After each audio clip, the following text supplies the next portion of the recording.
নমস্কাৰ, মোৰ নাম সুমি দাস। মই নিজৰ শিক্ষা ক্লাছ 6ৰ পৰা ক্লাছ 12লৈকে JNB বাক্সাৰ পৰা কৰিছোঁ। তাৰপিছত মই Super 50 প্ৰমোদ বড়ো ছাৰে ইনিচিয়েট কৰা এটা ফ্লেগশ্বিপ প্ৰগ্ৰামত মই এক্সাম দি কিনে ছিট পাইছিলোঁ। তাতে মই 1 year কোচিং কৰাৰ পাছত মই JEE মেইনছ আৰু JEE এডভান্সটো পাছ কৰিবলৈ সক্ষম হৈছোঁ। আৰু মই জোছা কাউন্সিলিঙত পাৰ্টিচিপেট কৰাৰ পাছত মই IIT মন্দি হিমাচল প্ৰদেশত থকা IITখনত মই ছিট পাইছোঁ। মোৰ ব্ৰাঞ্চটো হ'ল কেমিকেল ইঞ্জিনিয়াৰিং আৰু ডাটা এনালিটিক্স।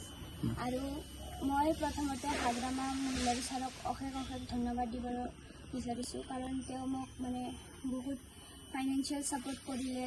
মোৰ গোটেই কলেজ ফিজটো তেওঁৱে প্ৰভাইড কৰিলে। তেওঁৰ কাৰণে মই অশেষ ধন্যবাদ কৰিব বিচাৰিছোঁ।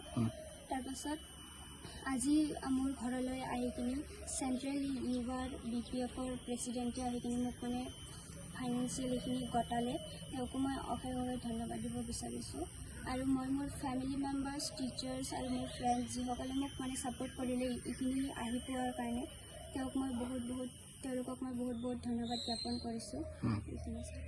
সেই দিনটোতো মই কেতিয়াও ভাবিবই পৰা নাছিলোঁ যে ইমান মানুহ আহি মোৰ ঘৰত কেতিয়াবা আহিব, আৰু মই এনেকুৱা এটা ডাঙৰ ইনষ্টিটিউটত কেতিয়াবা যে ছিট পাম সেইটো মই কেতিয়াও ভবা নাছিলোঁ। আৰু মই বহুত গৰ্বিত আজি যে মোৰ হাৰ্ডৱৰ্কবিলাকে আজি পে অফ কৰিলে। মোৰ কষ্টবিলাক বিফল নগ'ল।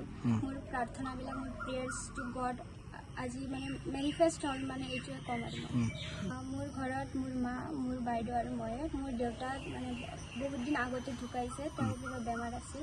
তেওঁ 2018তে ঢুকাইছে।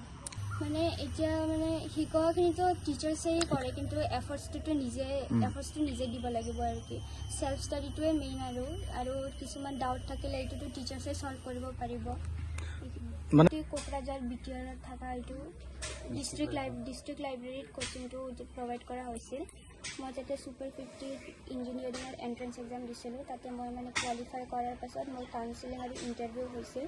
তাতে মই পিছত ছিট পোৱাতে 3জন টিচাৰ ফেকাল্টি আছিল, তেওঁলোকে আমাক গাইড কৰিছে, কোচিং দিছে, চিলেবাছখিনি টাইমত কমপ্লিট কৰাইছে। মই তেওঁলোকক অশেষ ধন্যবাদ দিব বিচাৰিছোঁ। আজি যদি তেওঁ নাথাকিলে হয়, নাজানো পালোঁ হয় কি নাপালোঁহেঁতেন। আজি তেওঁৰ কাৰণে কিজান মোৰ এডুকেশ্যনখিনি কমপ্লিট হ'ব। মই BPFৰ মানুহখিনিক আৰু সকলো BPFৰ মেম্বাৰ্ছখিনিক আৰু হাগ্ৰামা মহিলাৰী ছাৰক মই বহুত ধন্যবাদ জ্ঞাপন কৰিলোঁ। তেওঁৰ কাৰণে আজি মই এইখিনি পাবলৈ সক্ষম হৈছোঁ। Thank U.